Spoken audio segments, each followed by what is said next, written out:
రాష్ట్రానికి rain alert ఇచ్చింది IMD.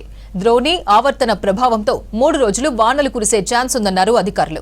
గరిష్ట ఉష్ణోగ్రతలు 2-3 డిగ్రీలు తగ్గే అవకాశం ఉందని చెప్పారు. ఇక ఇప్పటికే రాష్ట్రంలో భిన్న వాతావరణం కొనసాగుతోంది. జిల్లాల్లో ఈదురుగాలులు, వర్షాలు బీభత్సం సృష్టిస్తున్నాయి. గాలివానకు ప్రాణ నష్టంతో పాటు పంట నష్టం వాటిల్లుతోంది. భారీగా పంట నష్టపోయి తీవ్ర ఆవేదన చెందుతున్నారు రైతులు.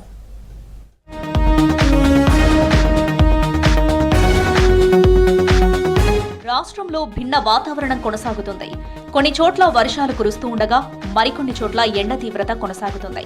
జిల్లాల్లో ఈదురుగాలులు, వర్షాలు బీభత్సం సృష్టిస్తున్నాయి. గాలివానకు ప్రాణ నష్టంతో పాటు పంట నష్టం వాటిల్లుతుంది. నిన్న రాత్రి మంచిర్యాల జిల్లా లక్షెట్టిపేటలో గాలివానకు గోడకూలి 4 చనిపోయారు. మృతుల్లో 2 తండ్రి కొడుకులున్నారు. గోడకూలి ముందుగా స్పాట్లోనే కొడుకు అభిరామ్ చనిపోగా గాయపడ్డ తండ్రిని కరీంనగర్లోని హాస్పిటల్కు తరలించారు.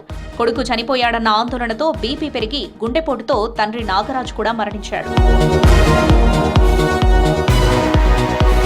సిద్దిపేట జిల్లా గజ్వేల్ నియోజకవర్గాన్ని భారీ వర్షం అతలాకుతలం చేసింది.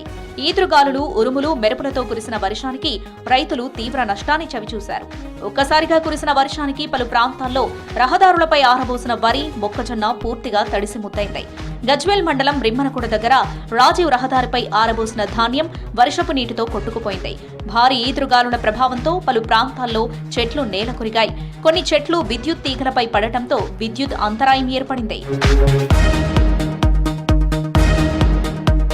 జయశంకర్ భూపాలపల్లి జిల్లాలో అకాల వర్షం అన్నదాతలను ఆగం చేసింది.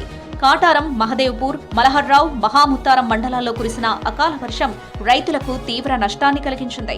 కల్లాల్లోని ఆరబోసిన వరి ధాన్యం అకాల వర్షానికి తడిసి ముద్దైంది. మామిడి తోటల్లో కాయలు నేలరాలిపోయాయి. పలుచోట్ల గాలులకు వరి పంట నేలవాలింది.